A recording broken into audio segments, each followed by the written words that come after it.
memperlihatkan kejadian-kejadian. Rasulullah melihat sebagian orang diazab di neraka. Rasulullah SAW melihat juga tentang kejadian pada hari kiamat kelak. Di antaranya kata Nabi SAW, "Uridat alayya ummu," ditampakkan bagiku umat-umat dengan para nabi-nabinya mereka. Fa'aitu nabiyya wa ma'ahu rahtu. Lihat ada nabi pengikutnya cuma beberapa orang, tidak sampai 10 orang. Nabi pengikutnya tidak sampai 10 orang. Wan nabiyya wa ma'ahu rajul wa rajulani, dan ada seorang nabi pengikutnya cuma 2 orang, dan ada seorang nabi pengikutnya cuma satu orang. Wan nabiyya wa laisa ma'ahu ahad, dan ada seorang nabi tidak ada pengikutnya sama sekali, berjalan sendiri di padang mahsyar, enggak ada pengikutnya. Subhanallah ya. Ini bukan ustaz, ini nabi. Ya, bukan ustaz, tapi apa? Nabi yang diberi wahyu langsung oleh Allah Subhanahu wa taala. Dia berdakwah, ternyata tidak ada pengikutnya. Kemudian kata Rasulullah SAW, "Izrufi ali sawadun azim." Tiba-tiba aku melihat jumlah manusia yang banyak. Fadhanantu annahum ummati, maka aku menyangka itulah umatku. Faqila li hadza Musa wa qaumuhu, maka dikatakan kepada aku, itu bukan umatmu wahai Muhammad. Yang kau lihat jumlah banyak adalah Nabi Musa dan Nabi Musa. Ini menunjukkan bahwasanya umat terbanyak setelah umat Rasulullah SAW adalah umatnya Nabi Musa. Faqila li undur ila al-ufuq, maka dikatakan kepadaku, lihatlah di cakrawala, di arah yang lain. Fa idza sawadun azimun, tiba-tiba ada jumlah yang sangat besar, lebih banyak daripada sebelumnya. Faqila li hadhihi ummatuk, inilah umatmu, jumlahnya sangat banyak. Kemudian wa ma'ahum sab'una alfan yadkhuluna al-jannata bighairi adzabin wala hisab. Di antara umatmu tersebut ada 70.000 orang yang masuk surga tanpa azab dan tanpa hisab. Thumma nahadha fadakhala manzilahu. Setelah Rasulullah SAW menyampaikan kisah ini kepada para sahabat, saya diperjalankan di malam Isra Mi'raj, kemudian saya melihat nabi-nabi dan para pengikutnya, dan pengikutku sangat banyak, di antara mereka 70.000 orang masuk surga tanpa azab, tanpa hisab. Kemudian Rasulullah SAW masuk ke dalam rumahnya. Fakhadhan nasu fi ulaik. Para sahabat yang mendengar tentang 70.000 orang masuk surga tanpa azab, tanpa hisab, mereka pun berdiskusi siapakah 70.000 orang tersebut yang sangat dimuliakan oleh Allah masuk surga tanpa hisab. Faqala ba'dhum fala'allahumul ladzina wulidul fil Islam wa lam yusyriku billahi syai'a. Bisa jadi mereka itu adalah orang-orang yang lahir sudah Islam dan tidak pernah berbuat syirik sama sekali. Dan para sahabat, mereka mencoba untuk menerka-nerka apa sih sifat-sifat 70.000 orang tersebut.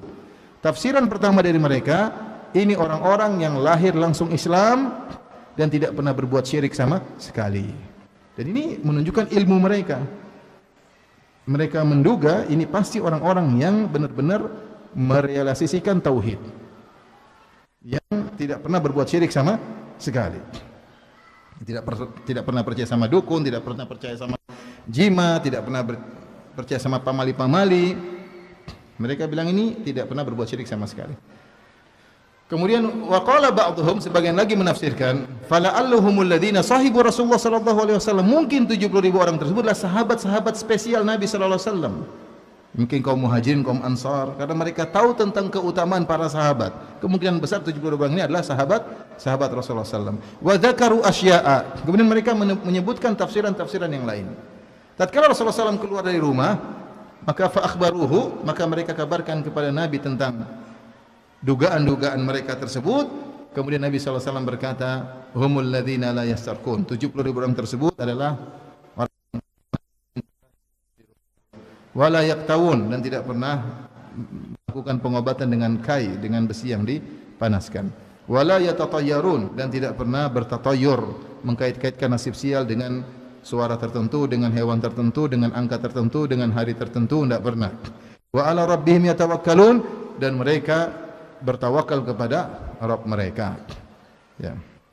Faqama Ukasyah, maka Ukasyah berdiri berkata, ya Rasulullah, ud'ullah an yaj'alani minhum. Ya Allah, ya Rasulullah, doakanlah aku agar aku mintalah kepada Allah agar aku termasuk dari 70.000 orang tersebut. Kata Rasulullah SAW, anta minhum, engkau termasuk dari mereka. Dan benar, Ukasyah kemudian hidup, kemudian dia meninggal dalam medan pertempuran. Kemudian waqama al-akhar, kemudian ada lagi yang berdiri, ya Rasulullah, ud'u Allah an ja'alni minhum. Ya Rasulullah, doakan agar aku termasuk dari 70.000 orang tersebut. Kata Nabi sallallahu alaihi wasallam, sabaqaka biha Ukasyah. Engkau sudah kedahuluan Ukasyah. Pintu permintaan sudah ditutup. Enggak ada lagi minta-minta doa. Sudah kedahuluan siapa? Ukasyah. Baik. Hadis yang kedua ini Rasulullah SAW menjelaskan tentang sifat-sifat orang-orang yang masuk surga tanpa adab dan tanpa hisab. Sebelumnya jumlahnya tadi berapa? 1000. Sedikit atau banyak? Sedikit. Sedikit sekali. Kaum muslimin jumlahnya berapa sekarang? Miliar. Yang sudah pernah hidup sebelumnya berapa miliar? Yang sudah meninggal, sudah dikubur berapa miliar? Dari zaman sahabat sampai sekarang sudah berapa miliar yang sudah dikubur? Yang sekarang juga berapa miliar? Yang akan hidup sampai hari kiamat berapa miliar? Dari sekian puluhan miliar tersebut, entah kapan, entah berapa jumlah kaum muslimin, cuma 70.000 orang masuk surga tanpa hisab. Maka jumlah yang sangat sedikit. Maka Nabi SAW kemudian minta tambahan kepada Allah Subhanahu Wa Taala. Dalam riwayat Ahmad dengan sanad yang hasan, fastazattu rabbi, aku pun minta tambahan kepada Rabbku. Fazadani ma kulli alfin sab'ina alfan, maka Allah memberi tambahan kepada aku setiap 1000 membawa 70.000 orang. Sehingga jumlah yang masuk surga tanpa hisab jumlahnya adalah 70.000 kali 70 tambah 70.000 yang awal. Jadi 70.000 kali 71 sama dengan 4.970.000. Berapa? 4.970.000. Banyak atau sedikit? Sedikit. Lumayanlah daripada 70.000. Ada kemungkinan kita masuk ya? Ada insyaallah. Wallahu alam. Allah Maha baik ya. Tinggal berdoa. Tapi ada berita gembira dalam riwayat disebutkan, wa zadani ma'a kulli alfin sab'ina alfan, Allah beri tambahan setiap 1.070.000, wa thalathu hatayatin min hatayati rabbi, dan 3 genggaman dari genggaman Rabbku. Allah akan tambah 3 genggaman manusia untuk dimasukkan surga tanpa hisab, dan setiap genggaman kita tidak tahu jumlahnya berapa. Jadi jumlahnya 4.970.000 plus 3 rombongan yang Allah masukkan tanpa hisab. Satu rombongan kita nggak tahu berapa apa jumlahnya. Semoga Allah menjadikan kita termasuk dari orang-orang tersebut. Yang Nabi sebutkan tentang orang-orang masuk surga. Yang pertama, Nabi SAW mengatakan humul ladzina la yastarqun, yaitu orang yang tidak pernah minta untuk diruqyah. Tidak pernah minta untuk diruqyah. Kalau meruqyah boleh. Adapun riwayat humul ladzina la yarqun, orang-orang yang tidak pernah meruqyah, maka riwayatnya syadzah, dhaif. Yang benar mereka tidak pernah minta untuk diruqyah. Adapun meruqyah, maka Nabi meruqyah. Ya. Ruqyah tanpa diminta, Nabi juga diruqyah tanpa meminta. Ruqyah tanpa meminta. Ya. Bahkan meruqyah dilakukan berpahala. Ketika Nabi SAW ditanya tentang ruqyah, kata Nabi SAW, man istata'a an yanfa'a akhahu falyaf'al. Siapa yang mampu beri manfaat kepada saudaranya dengan mengobatinya dengan ruqyah, maka lakukan. Dan tidak semua orang bisa menyempatkan waktu untuk meruqyah. Karena meruqyah butuh kesabaran, butuh waktu yang panjang. Tapi kalau dia bisa membantu saudaranya dengan menghilangkan gangguan dari saudaranya, dia pahalanya besar. Pahalanya besar. Orang yang diganggu jin, orang yang diganggu sihir, menderita. Ketika ada seorang meruqyah yang akhirnya sembuh, pahalanya sangat besar bagi orang tersebut. Makanya selalu motivasi. Yang bisa ruqyah silakan apa? Meruqyah.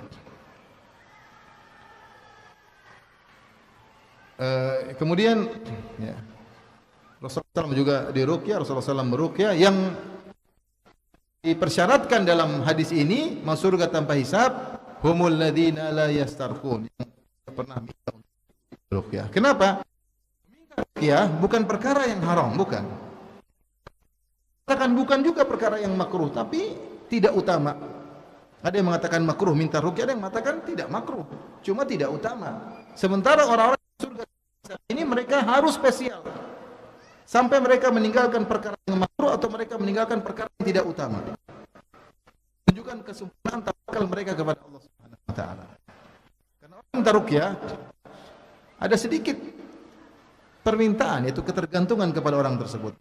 Pertanyaan. Yang kedua, dia kayak ini orang gua baca Quran, jadi kayak ada sedikit ketergantungan. Ini bukan perkara yang haram, bukan makruh, apalagi tetapi tidak utama. Paham tidak? Tidak utama. Nah, sementara derajat masuk surga tanpa hisab derajat tinggi. Maka di antara syaratnya tidak boleh minta untuk diruqyah. Tapi dalam kondisi terdesak, sebenarnya memberi rukhsah seperti Syekh bin Baz rahimahullahu taala dan juga oleh Syekh Utsaimin dalam syarah Sahih Bukhari yang sekarang dicetak berapa puluh jilid ya.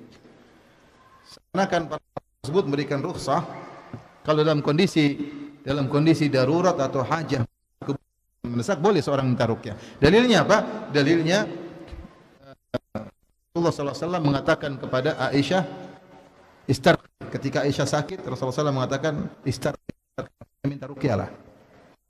Demikian juga Asma binti Umais radhiyallahu taala anha, istrinya Ja'far bin Abi Talib, dan Ja'far punya anak-anak dari Asma binti Umais, anak-anaknya kurus, sakit, maka Rasulullah SAW mengatakan istarqilahum, adalah ruqyah untuk mereka. Sehingga mengatakan dalam kondisi darurat boleh.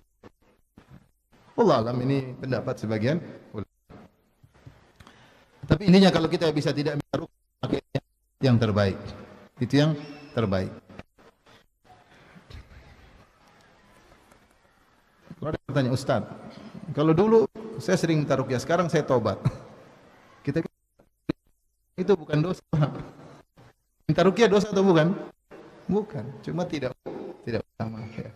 Ya mudah-mudahan seorang kalau meninggalkan hal tersebut tidak lagi minta ruqyah di kemudian hari, mudah-mudahan sifat-sifat 70.000 masuk surga tanpa adab, tanpa hisab. Yang kedua, wala yaktawun,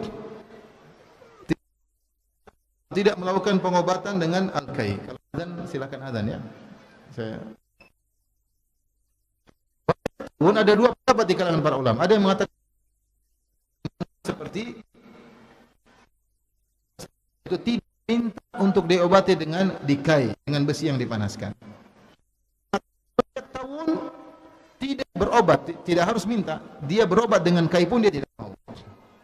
Dia tidak berobat dengan kai. Azan ya. Insyaallah nanti ba'da Isya kita lanjutkan ambil tanya jawab ya, insyaallah. Demikian dulu ya,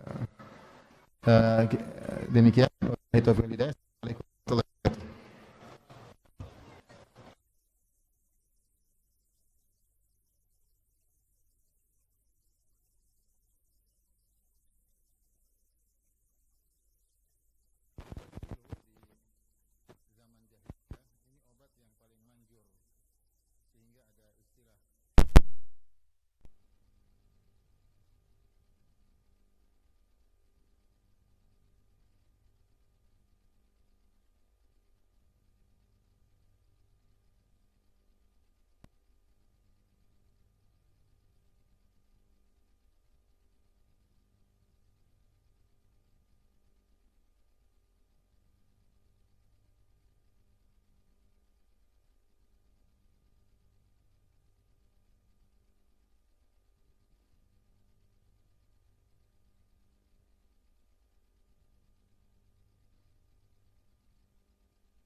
Hewan tertentu ya, asalnya dari kalimat fakir. Dahulu bangsa jahiliyah kalau mereka ingin pergi ke suatu tempat, maka mereka mendatangi jenis burung tertentu, mereka usir. Jika burungnya terbang ke sebelah kanan, maka mereka melanjutkan rencana mereka. Jika burungnya terbang ke sebelah kiri, maka mereka membatalkan perjalanan mereka. Sehingga mereka bertasyabung, menganggap nasib sial dengan burung tersebut. Sehingga timbul istilah tatoyur, yaitu menjadikan burung sebagai pertanda nasib sial. Ya. Semua, namun perkataan tatoyur sendiri terkait dengan apapun yang dijadikan dalil sebagai pertanda nasib sial. Apakah dengan angka tertentu seperti angka 13 atau angka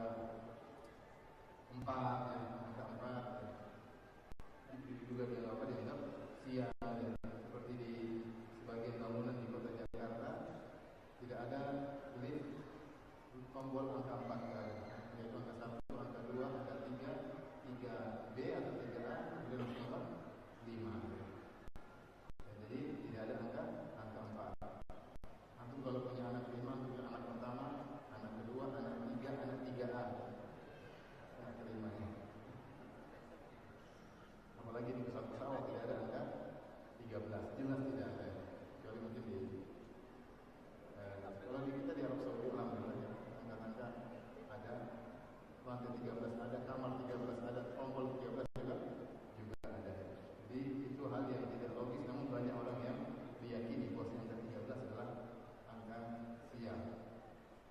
Dan itu namanya takhayul, dan banyak di masyarakat kita disebut dengan pamali. Kalau begini nanti begini, kalau begini nanti begini, kalau begini nanti begini, itu hendaknya tidak perlu diyakini. Meyakini hal tersebut adalah kesyirikan dan menjadikan seorang tidak masuk dari 70.000 orang yang masuk surga tanpa adab dan tanpa hisab. Jadi sifat pertama, tidak minta diruqyah. Kedua, tidak berobat dengan besi yang dipanaskan. Yang ketiga, tidak bertatoyur. Yang keempat, wa ala rabbihim yatawakkalun, dan mereka bertawakal kepada Rabb mereka. Nah, sifat yang keempat ini, wa ala rabbihim yatawakkalun, mereka bertawakal kepada Rabb mereka. Apakah ini adalah kesimpulan daripada 3 sifat pertama? 4 ini hanyalah kesimpulan, ataukah dia sifat keempat? Ada pendapat di kalangan para ulama. Ada yang mengatakan ini bukan sifat keempat, tapi dia kesimpulan daripada 3 sifat pertama. Tidak minta diruqyah, tidak berobat dengan kai, tidak menggantungkan nasib buruk kepada benda-benda. Ini menunjukkan mereka tinggi tawakalnya. Mereka tinggi tawakalnya, selalu menyerahkan urusan kepada Allah Subhanahu wa taala. Ini menunjukkan bahwasanya di antara ibadah yang sangat agung yang hendaknya seorang senantiasa membawa ibadah tersebut dalam kesehariannya adalah bertawakal kepada Allah. Segala urusan tawakal kepada Allah. Jangan pede kecuali setelah bertawakal. Jangan pernah pede pada diri sendiri, jangan pernah pede kepada kepintaran, jangan pernah pede pada jabatan, jangan pernah pede pada kecerdasan, ya, jangan pernah pede pada selain Allah. Kalau sudah bertawakal kepada Allah baru pede. Kenapa? Saya sudah berdoa, saya sudah minta petunjuk kepada Allah, baru silakan pede, karena backingan kita siapa? Allah Subhanahu wa taala. Adapun pede pada kemampuan, biasanya kita justru celaka pada perkara-perkara yang kita pede tersebut kalau kita tidak menyandarkannya kepada Allah Subhanahu wa taala. Inilah ikhwan dan akhwat yang rahmati Allah Subhanahu wa taala, sifat-sifat orang-orang yang masuk surga tanpa hisab, ya. Sifat-sifat yang sangat mulia, sifat-sifat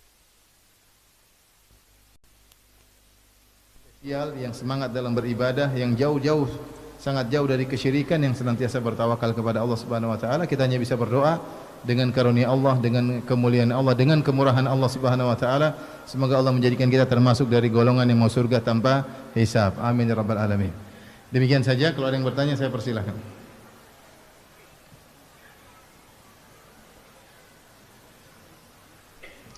Apakah memiliki anak yang hafidz Quran juga bisa membawa orang tuanya masuk surga tanpa hisab? Wallahu a'lam bishawab. Allah Subhanahu wa taala memberikan kemuliaan kepada sebagian hamba-hambanya di akhirat kelak untuk memberi syafaat. Untuk beri apa?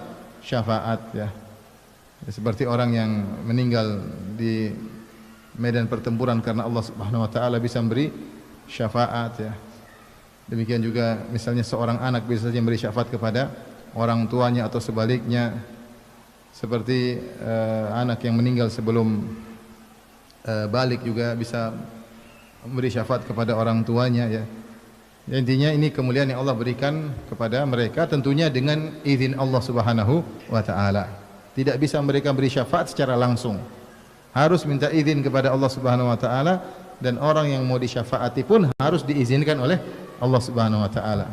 Man dzalladzi yashfa'u indahu illa biiznih. Siapa yang bisa beri syafaat di sisi Allah kecuali dengan izin Allah. Wa kam min malakin fis samawati la tughni syafa'atum syai'an illa min ba'di ay ya'dzana Allahu lima yasha'u wa yarda. Betapa banyak malaikat di langit tidak bermanfaat syafaat mereka. Malaikat, makhluk yang sangat mulia, memberi syafaat tidak manfaat, tidak bisa syafaat mereka kecuali setelah Allah mengizinkan mereka untuk beri syafaat dan kepada orang yang Allah ridhai. Intinya di aturan akhirat ada namanya syafaat. Syafaatlah bentuk Allah memuliakan seorang hamba agar bisa menolong hambanya dengan izin Allah Subhanahu wa taala. Namun, apakah kita bisa beri syafaat ataukah kita bisa diberi syafaat kembalinya kepada tauhid. Siapa yang semakin ikhlas dalam ibadahnya, ya maka dia yang akan mendapatkan syafaat atau bisa memberi syafaat. Makanya ketika Rasulullah SAW ditanya, man as'adun nasi bi syafaatika yaumal qiyamah? Siapakah orang yang paling bahagia mendapatkan syafaatmu pada hari kiamat? Kata Nabi sallallahu alaihi wasallam, "Man qala la ilaha illallah khalisan min qalbihi." Seorang yang mengucapkan la ilaha illallah dan tulus dari hatinya. Semakin ikhlas, semakin mudah mendapatkan syafaat Nabi sallallahu alaihi wasallam. Semakin tidak suka riya, semakin tidak suka ujub, semakin niat karena Allah, semakin mudah dapat syafaat dari Nabi sallallahu alaihi wasallam. Kata Nabi sallallahu alaihi wasallam, "Kullu nabiyyin likulli nabiyyin da'watun mustajabah." Setiap nabi punya doa yang pasti dikabulkan. Wa inni ikhtaba'tu da'wati, adapun aku menyisahkan satu doaku yang pasti dikabulkan untuk hari kiamat. Syafa'atan li ummati yaumal qiyamah, sebagai syafaat bagi umatku pada hari kiamat kelak. Fahiya na'ilatun insyaallah man mata min ummati la yusyriku billahi syai'a. Maka syafaatku pasti mengenai setiap umatku yang meninggal tidak berbuat syirik sama sekali. Ini penting bagaimana kita tidak berbuat syirik dalam kehidupan ini. Ya, sehingga kalau Allah kasih kemuliaan bisa memberi syafaat, alhamdulillah. Kalau tidak, maka kita bisa dapat apa? Syafaat. Adapun bahwasanya anak yang hafidz Quran bisa wanita yang meninggal karena melahirkan, maka dia dianggap sebagai mati syahid, ya. Syekh Albani rahimahullah dalam kitabnya Ahkamul Janaiz kalau tidak salah mengumpulkan 20 orang yang meninggal tanpa perang namun dianggap mati syahid. Di antaranya wanita yang melahirkan, meninggal karena melahirkan. Tapi apakah kemudian tanpa hisab? Wallahu alam bisawab, ya. Benar dalam hadis disebutkan syahid yukfar lahu dzambuhu kulluhu illa ad-dain. Orang yang meninggal mati syahid maka seluruh dosanya diampuni kecuali utangnya. Kalau punya utang urusan di akhirat. Ustaz, teman anak qadarullah terkena sihir. Anak sudah mencoba meruqyah beliau tapi tidak sembuh. Lalu ana minta tolong diruqyah sama ustaz, apakah boleh seperti ini? Ustaz, boleh saja. Kita pergi ke ustaz atau orang lain, bukan untuk kita tapi untuk orang lain. Siapa tahu, ya, karena ruqyah itu kadang-kadang Allah kasih keistimewaan kepada seorang. Tidak semua pandai meruqyah. Seperti hadis Abu Sa'id Al-Khudri radhiyallahu anhu. Ketika mereka datang ke suatu kampung minta dijamu, tidak mau dijamu, ternyata kepala kampung tersebut sakit. Maka mereka bertanya, hal fikum raqin, apakah di antara kalian wahai para sahabat ada yang ahli ruqyah? Ternyata Abu Sa'id Al-Khudri yang ahli ruqyah. Padahal dia bukan sahabat yang paling bertakwa, bukan sahabat yang paling soleh, tapi Allah berikan dia kelebihan, dia punya kemampuan untuk mudah meruqyah. Saya ingat dulu waktu saya di pondok, ada teman, maksudnya bukan orang yang ahli ibadah, bukan orang suka, kadang-kadang agak nakal-nakal, tapi kalau ngeruqyah ampuh. Kalau ngeruqyah apa? Ampuh. Jadi orang diberi kelebihan ruqyah, silakan meruqyah. Ya, jadi diberi kemudahan meruqyah, tidak harus dia orang yang alim, tidak harus.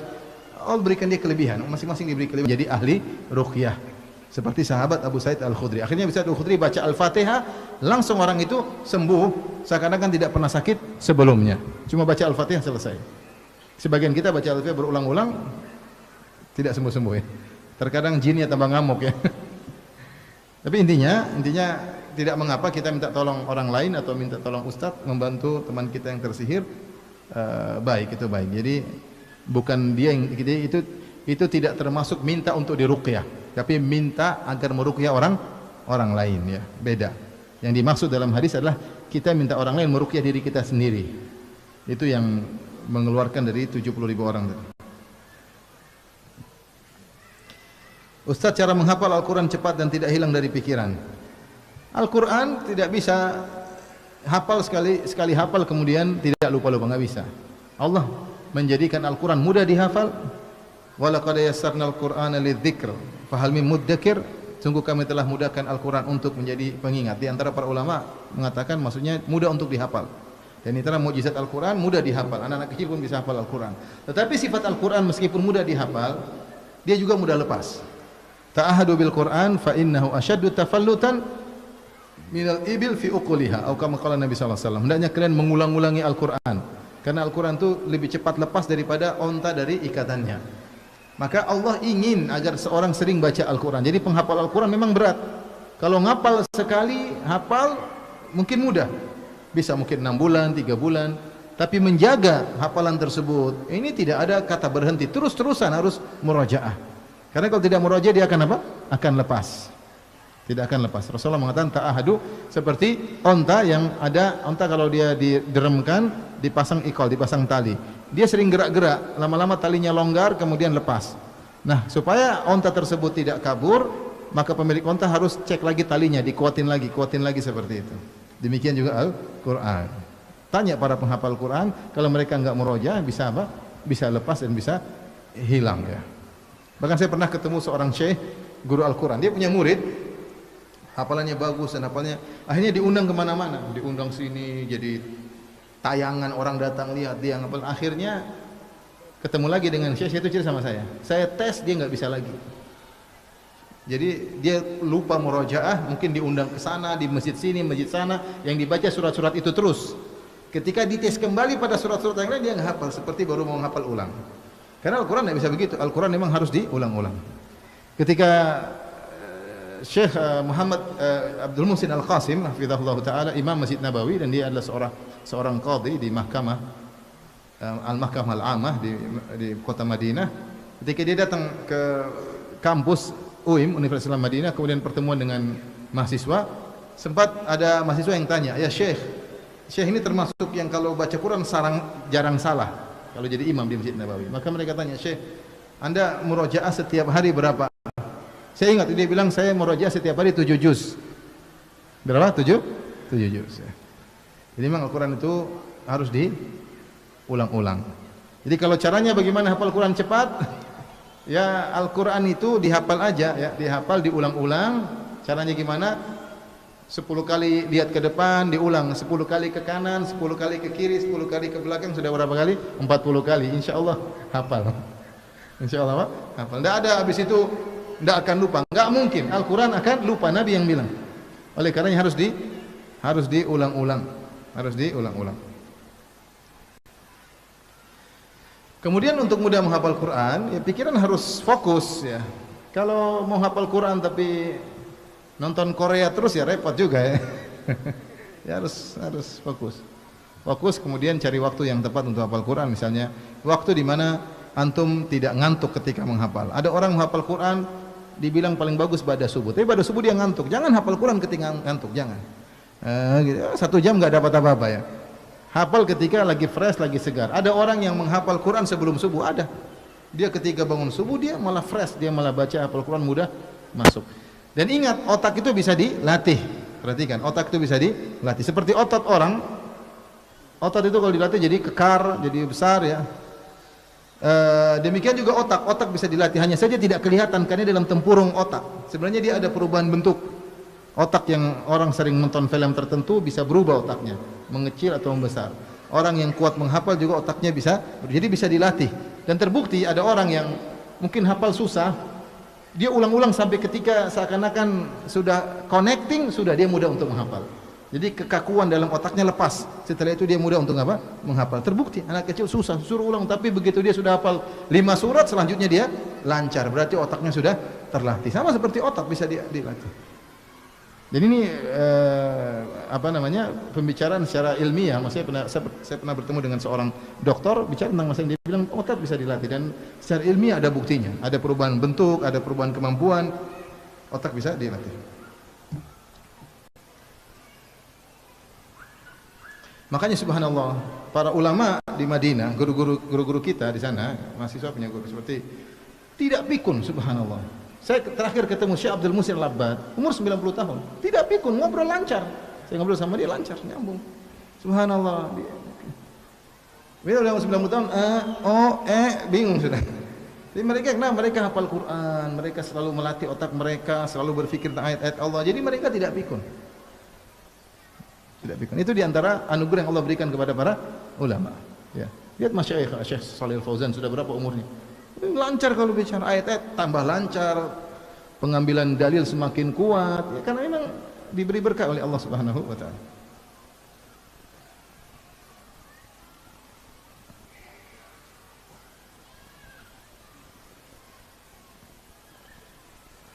Apakah dianjurkan orang yang sedang safar salat sunnah? Orang yang sedang safar ada 2 kondisi. Jika kondisi dia solat dalam kondisi solat di qasar, maka sebaiknya tidak solat sunnah.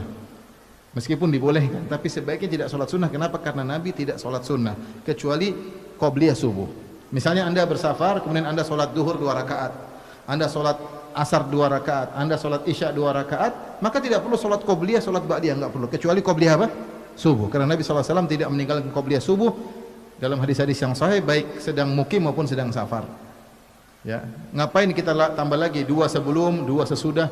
Uang yang 4 aja jadi 2, ngapain kita tambah lagi 2 sebelum, 2 sesudah? Jadi kalau kita solatnya ketika safar dalam kondisi qasar, maka tidak perlu solat sunnah kecuali qobliyah apa? Subuh. Tapi kalau seperti saya solat di sini, saya solat isya 4 rakaat, saya ikut imam mukim, maka saya dianjurkan solat sunnah karena model solat saya seperti solat orang mukim. Paham?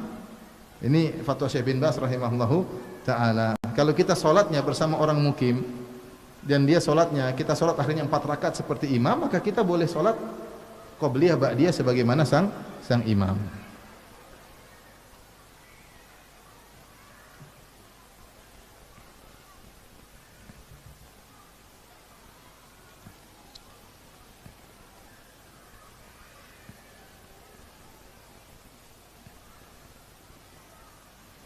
Orang yang bernazar namun belum tahu tentang hukum nazar itu apa. Lalu apakah nazarnya tetap lanjut ketika dia belajar dan paham tentang nazar sehingga ia telah merasa berat dengan nazarnya? Kalau nazarnya berat, dia gagalkan dan dia bayar kafarah. Kalau tidak mampu mau diapain lagi? Dia bayar apa? Kafarah sumpah. Fa kafaratuhu seperti kafarah sumpah, kafaratul yamin. Nazar adalah sumpah, suatu yang tidak wajib kita wajibkan dengan mengatakan demi Allah, kalau saya lulus saya akan traktir teman sekelas makan bakso. Akhirnya lulus, mau traktir duit nggak ada. Gimana? Ya udah, bayar kafarah apa? Sumpah. Fa kafaratuhu it'amu asyrat masakin min awsati ma tut'imuna ahlikum aw kiswatum atah raqabah faman lam yajid fasiyamu thalathati ayyam dzalika kafaratu aymanikum idza halaftum. Kalau kalian melanggar nazar atau melanggar sumpah, maka kafarahnya pilihan, memberi makan 10 fakir miskin, atau memberi pakaian 10 fakir miskin, atau memerdekakan budak. 3 pilihan, terserah mana. Memerdekakan budak sekarang sudah enggak ada, tinggal 2. Memberi makan 10 fakir miskin atau memberi pakaian 10 fakir miskin. Kalau tidak mampu baru puasa 3 hari. Jangan langsung puasa 3 hari. Lihat dulu punya uang atau tidak, kasih makan atau pakaian. Kalau enggak baru puasa 3 hari.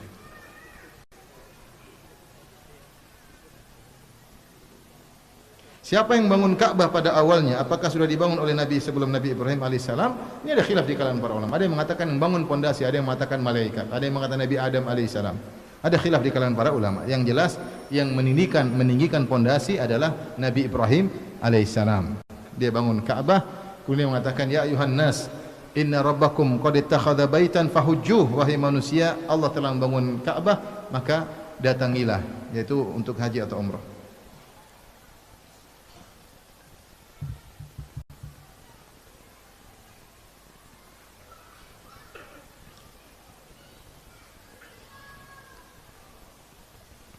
Apakah khitan sunat laser juga termasuk pengobatan dengan kai? Kai adalah besi yang dipanaskan kemudian ditempelkan pada penyakit. Kalau laser bukan ya, laser bukan kai.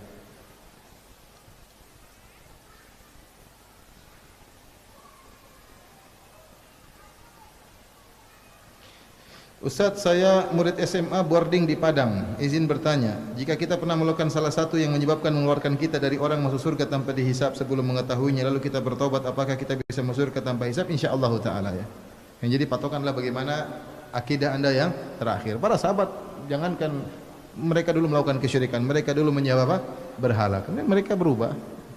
Bagi sebagian kita mungkin percaya sama dukun. Ya, dulu ada yang mencari keris bersinar macam-macam akhirnya sekarang ngerti itu enggak benar ya, bertobat, mudah-mudahan tidak akan mengulangi lagi, mudah-mudahan masih bisa termasuk dari yang masuk surga tanpa azab dan tanpa hisab.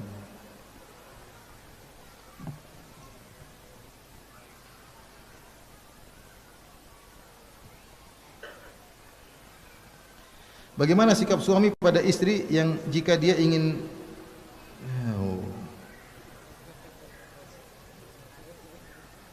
sudah terlanjur dibaca ya. Bagaimana sikap suami pada istri jika dia ingin berpoligami? Dan apa kiat-kiatnya berpoligami yang sesuai sunnah? Belajar dulu. Belajar dulu ya. Sama saya juga belajar, sama-sama apa? Belajar ya.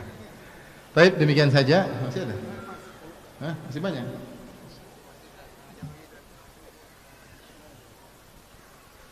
Bagaimana agar terhindar dari maksiat yang selalu cepat muncul saat upaya dalam ketaatan? Allah berfirman tentang Nabi Yusuf alaihissalam, bagaimana Zulaikha yang goda Nabi. Nama dia tidak ada dalil yang sahih namanya Zulaikha, tapi ada dua nama yang disematkan kepada wanita ini. Ada yang mengatakan namanya Zulaikha. Dia bercerita, walaqad rawattuhu an nafsihi fasta'sam. Sungguh aku telah merayu Yusuf, namun dia fasta'sam, itu bertahan, dia tidak mau memberi sedikit pun celah. Jadi orang kalau ingin tidak terjerumus dalam maksiat, dia isti'sam, dia berusaha tidak memberi celah sedikit pun, maka dia akan selamat. Tapi kalau dikasih celah, dia mudah bermaksiat. Contoh, dia melihat-lihat, mulai lihat sedikit-sedikit, lama-lama ke bawah. Contoh, dia chatting sama cewek, mulai jawab, oh sudah, hihihi, hehehe, selesai, lama-lama ya. Seharusnya langsung dia, maaf, saya tidak bicara sama Ahmad misalnya, atau blokir atau apa, gitu caranya. Karena kalau dia buka pintu, pintu semakin terbuka, semakin lebar. Setan menggelincir kita sedikit demi sedikit. Maka Zulaikha mengatakan, walaqad rawattuhu an nafsi fasta'sam. Aku telah merayu tapi dia menahan diri, Yusuf tidak memberi celah sedikit pun. Enggak ada celah sedikit pun, bertahan kabur dari lokasi kemaksiatan. Nah, kita ini yang jadi buat kita terjerumus karena kita kasih celah. Mungkin kita enggak nonton film, mulai nonton macam sedikit-sedikit, lama-lama nonton, lama-lama semakin meningkat, lama-lama semakin meningkat maksiatnya. Mungkin kita tidak sampai berzina, tapi ngobrol sama istri orang bergampang-gampangan, mulai senyum-senyum, mulai kita enggak tahu nanti bagaimana. Jangan kasih celah. Kalau ada akhwat kirim foto, ya, dan kita tidak ada niat untuk menikahinya, segera dihapus dan diblokir. Jangan diblokir, tidak dihapus. Diblokir, tidak dihapus, di murojaah. Kalau lagi omel sama istri, telepon aja. Namanya kasih celah ya.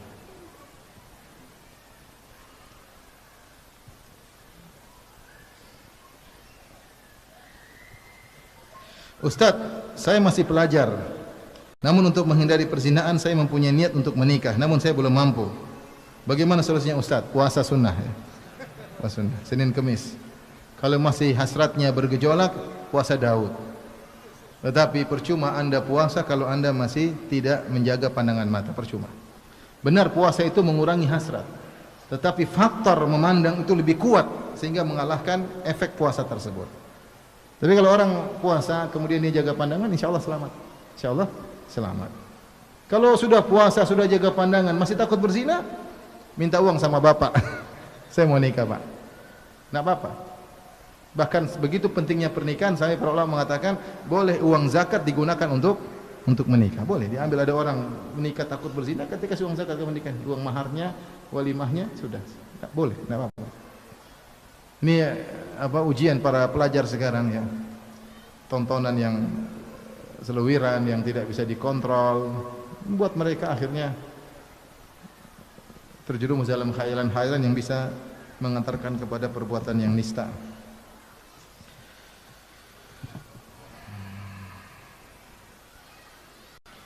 Ustadz, bolehkah menggunakan bahasa-bahasa gaul ketika kita berbicara tentang Allah Ta'ala, seperti mengatakan chat Allah dengan salat, atau apa ini, chattingan ya. Kita kalau menggunakan bahasa tentang Allah Subhanahu wa taala, jangan mengandung bahasa yang menunjukkan perendahan kepada Allah Subhanahu wa taala.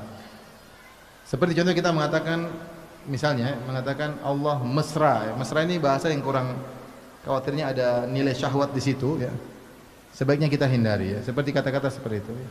Dan Allah chattingan sama kita, repot juga. Kita enggak chattingan sama Allah. Jadi enggak pas. Kita menghindarlah ya.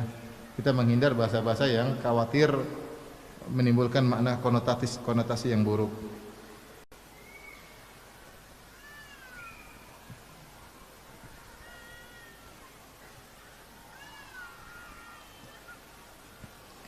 Apakah percaya pada gerak-gerak pada bagian tubuh kita termasuk kesyirikan Ustaz? Contoh, gerak di telapak tangan pertanda akan menerima uang.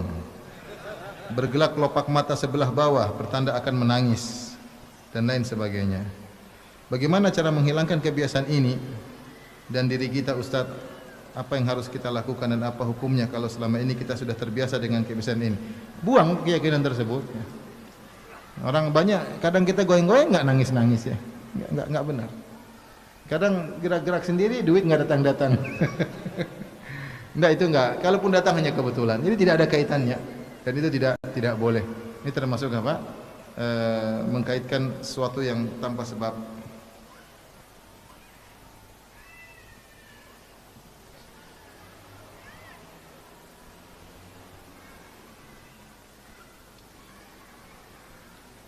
Baik, demikian saja sedikit kami sampaikan, kurang lebihnya mohon maaf.